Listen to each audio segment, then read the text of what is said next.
Hello बच्चों, नमस्कार। कैसे हैं आप सब? आशा करते हैं आप लोग बहुत अच्छे होंगे। आप लोगों की तैयारी भी अच्छी चल रही होगी। जैसा कि आप लोग को पता है, कल आपका पेपर है और पहला ही प्रश्न पत्र आपका हिंदी का है। तो आप लोगों ने, हालांकि कुछ बच्चों ने हल भी किया होगा प्रश्न पत्र को, कई मॉडल पेपर को। तो आप लोगों के लिए ही मैं एक मॉडल पेपर लेकर आया हूँ जस्ट एग्ज़ाम से पहले, कि आप लोग एक बार इसको देख कर जाइए। नहीं देख कर जाते हैं तो कम से कम इतना तो देख लीजिए किस तरीके से आपका पेपर सेट रहेगा, कौन से क्वेश्चन कैसे करना है आपको। और बच्चों, आपको कोई भी प्रश्न एग्ज़ाम में छोड़ के नहीं आना है। जो भी कुछ आप पढ़े होंगे, थोड़ा बहुत भी याद होगा तो उसको लिख दीजिएगा। प्रश्न एक भी नहीं छूटना चाहिए, मैं यही आप लोगों से कहूँगा। तो चलिए स्टार्ट करते हैं वीडियो को। देखिए, सबसे पहले लिखा प्रत्यक्ष प्रश्न पत्र, विषय हिंदी है। और समय को ध्यान दीजिए। यहाँ जो समय आपका दिया गया है, समय कितना मिलेगा? 3 घंटे 15 मिनट का समय मिलेगा। और आपका जो पेपर होगा वो कितने नंबर का होगा? 70 नंबर का आपका पेपर होने वाला है। तो उसके बाद लिखा गया है नोट में, देखिए लिखा गया, प्रारंभ के 15 मिनट परीक्षार्थियों को प्रश्न पत्र पढ़ने के लिए दिया जाता है। यानी आपका जो 15 मिनट, 3 घंटे 15 मिनट का पेपर होगा, तो जो 15 मिनट होगा शुरू का, उसमें आपको आपको प्रश्न पत्र को अच्छे से पढ़ लेना है। क्या क्या दिया गया उसमें इंस्ट्रक्शन पहले पेज पर दिया रहता है। तो चलिए अब देखते हैं कौन कौन से प्रश्न आपके आने वाले हैं। तो सबसे पहला प्रश्न आपके दिया गया है, सरस्वती पत्रिका का संपादक किसने किया था?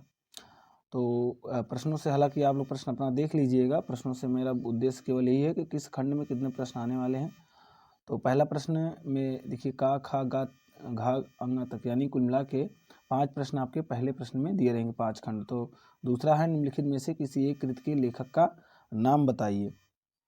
पहला ऑप्शन है जयप्रकाश पराजय, प्रतीक्षा, झूठा सच, भले बिसरे चित्र। और उसके बाद गा वाला ऑप्शन है गबन किसकी रचना है? आप लोग जानते होंगे कि गबन मुंशी प्रेमचंद की रचना है। महादेवी वर्मा की किसी एक रचना का नाम लिखिए। तो आप लोगों ने याद किया होगा, कोई भी एक रचना का नाम लिख दीजिएगा। सब एक एक नंबर के प्रश्न हैं। किसी एक प्रसिद्ध नाटककार का नाम लिखिएगा। यानी पहले रचनाएं और यही सब नाटक वाटक पहले ही प्रश्न में पूछा जाएगा। दूसरा प्रश्न में आपके 3 प्रश्न दिए रहेंगे, यानी 3 खंड दिए रहेंगे दूसरे प्रश्न में, और 2-2 नंबर के तीनों रहेंगे। तो पहला है, प्रगतिवादी काव्यधारा की 2 विशेषताएं बताइए। किन्हीं 2 छायावादी कवियों के नाम बताइए। और गा वाला है, भारतेंदु हरिश्चंद्र की किसी एक रचना का नाम लिखिए। तो रचनाएं आप लोग पढ़ लीजिएगा, जैसे भारतेंदु हरिश्चंद्र हो गए, और मुंशी प्रेमचंद हो गए, महादेवी वर्मा हो गए, हजारी प्रसाद द्विवेदी हो गए। तो सबके कम से कम 2-3 रचनाओं को पढ़ के जाइएगा। उसके बाद आपका तीसरा प्रश्न आ जाता है। तीसरे प्रश्न में आपको क्या दिया रहेगा? निम्नलिखित गद्यांशों में से किसी एक के नीचे दिए गए प्रश्नों का उत्तर दीजिए। यानी आपको एक गद्यांश दिया जाएगा, 2 गद्यांश दिए रहेंगे, दोनों में से किसी एक का ही केवल आपको आंसर देना है। और देखिए, यहाँ का वाला दिया गया है और यहाँ नीचे अथवा करके भी एक दिया गया है, और इसके प्रश्न को यहाँ दिया गया है। तो आपको करना क्या है, एक आपको करना क्या है दोस्तों, पहले बच्चों इसको पढ़ना है, अच्छे से 2 बार पढ़ना है। पढ़ने के बाद इसके प्रश्नों का आंसर आपको देना है। तो चलिए हम पहले एक को पढ़ के बताते हैं। लिखा गया, कुसंग का स्वर सबसे भयानक होता है। यह केवल नीति और सद्बुद्धि का ही नाश नहीं करता, बल्कि बुद्धि का भी क्षय करता है। किसी युवा पुरुष की संगति। इस तरीके से देखिए, आपका जो भी दिया गया है दिया रहेगा। उसके बाद नीचे प्रश्नों को देखिए। यहाँ पहले अब हम प्रश्नों को देखिए, ध्यान देंगे। पहले लिखा गया, उपयुक्त गद्यांश का संदर्भ लिखिए। यानी आपको केवल पहले प्रश्न का उत्तर को देना है, उसका पूरे गद्यांश का संदर्भ लिखना है। और आप लोग संदर्भ लिखना जानते ही होंगे। दूसरे में कह रहा है रेखांकित, दूसरे में क्या कह रहा है, रेखांकित अंश की व्याख्या कीजिए। इसका मतलब ये है कि जो आप देख रहे हैं, जो ये अंडरलाइन हुआ है, यहाँ से लेकर टोटल कहाँ तक, यहाँ तक, यानी ये और ये और ये, बस इतने का ही आपको व्याख्या करना है। उसके बाद तीसरा है, लेखक किसे अवनति के गड्ढे में गिरने की बात कर रहा है। तो इसको पढ़िएगा अच्छे से और इसका आंसर दे दीजिएगा। उसके बाद आपका अगला है चौथा प्रश्न। आपका चौथा प्रश्न में क्या करना है, लिखा गया निम्नलिखित पद्यांशों में से। तो आपको यहाँ पर एक गद्य आएगा और एक पद्य आएगा, और दोनों का सेम प्रोसेस है। एक आपको 2 पद्य दिए रहेंगे, दोनों में से प्रश्नों को उसके पढ़ना है उसको। उसके बाद उसकी संदर्भ सहित व्याख्या करना है। यहाँ पर लिखा गया, निम्नलिखित पद्यांशों में से किसी एक का ससंदर्भ व्याख्या कीजिए और काव्य सौंदर्य भी स्पष्ट कीजिए। ये आपका कितने नंबर का होगा? 6 नंबर का हो जाएगा। उसके बाद 5वां प्रश्न आपका हो जाएगा, लिखा गया जीवन परिचय, उनकी रचना लिखिए। जयशंकर प्रसाद, यानी आपको जीवन परिचय याद कर लेना है, उनकी किसी एक रचना का भी उल्लेख करना है। तो जीवन परिचय आप लोगों ने याद भी किया होगा। इसी में से अगर कोई, इसी में से चारों में से कोई भी एक आ सकता है आपके एग्जाम में 100%। जयशंकर प्रसाद हो गए, रामधारी सिंह दिनकर हो गए, पद्मलाल पुन्नालाल बख्शी हो गए, और उसके बाद निम्नलिखित में से किसी एक कवि का जीवन परिचय दीजिए तथा उनके किसी एक रचना का नाम लिखिए। तो नीचे यानी 2 लोगों का है, ये तो हो गए आपके इतने। उसके बाद नीचे देखिए यहाँ लिखा गया सूरदास, बिहारी दास, सुमित्रा नंदन पंत, इन तीनों में से किसी एक का लिखना है। यानी 2 जीवन परिचय दिए रहेंगे, दोनों में से 2 खंडों में से किसी एक का कर देना है। उसके बाद आपका 6वां प्रश्न जो आ जाएगा, लिखा गया है निम्नलिखित में से किसी एक संदर्भ सहित अनुवाद कीजिए।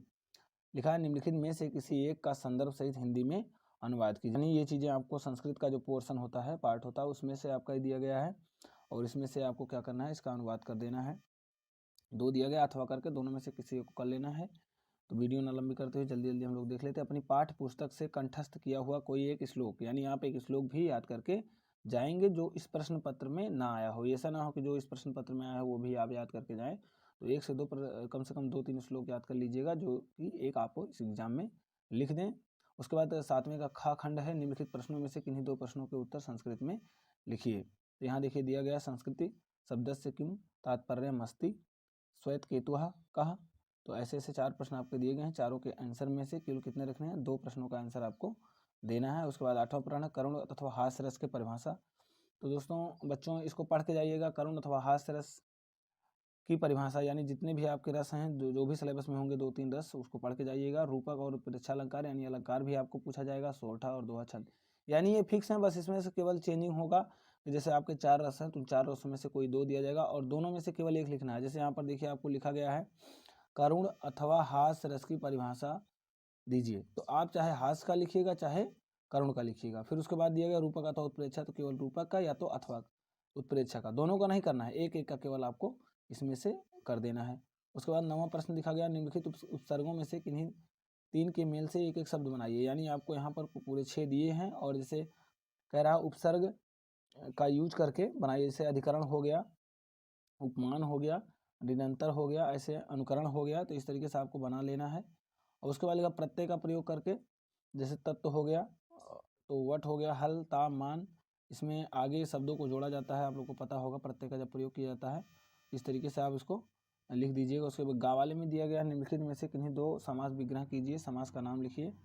इस तरीके से पूरा पेपर आपको सॉल्व कर लेना है। यानी इधर व्याकरण पोर्शन है और लास्ट में दिया गया है 11 प्रश्न जो लिखा निम्नलिखित विषयों में से किसी एक विषय पर निबंध लिखिए। तो बच्चे बहुत सारे कन्फ्यूजन रहते हैं, सर क्या निबंध पूछा जाएगा, कैसे पूछा जाएगा। तो देखिए इसका कोई फिक्स नहीं होता, लेकिन ज़्यादातर जैसे हो गया विज्ञान, अभिशाप और वरदान है, योग और व्यायाम पर ही। तो इस समय जैसे बेरोजगारी भी है और भ्रष्टाचार भी है और कोरोना जो अभी आया था आप ही के, और इन तीनों में से किसी पर एक भी पूछा जा सकता है।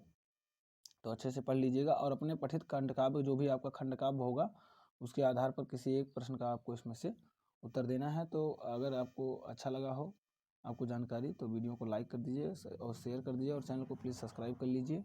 और अगर आपको ये PDF चाहिए, प्रश्न पत्र अगर आप देखना चाहते हैं, तो हमारे टेलीग्राम चैनल से जुड़ जाइए। टेलीग्राम चैनल पर ये PDF आपको मिल जाएगी और टेलीग्राम चैनल का जो लिंक है वो आपको डिस्क्रिप्शन में मिल जाएगा, वहाँ से जाकर ज्वाइन हो जाइए और PDF को डाउनलोड कर लीजिए।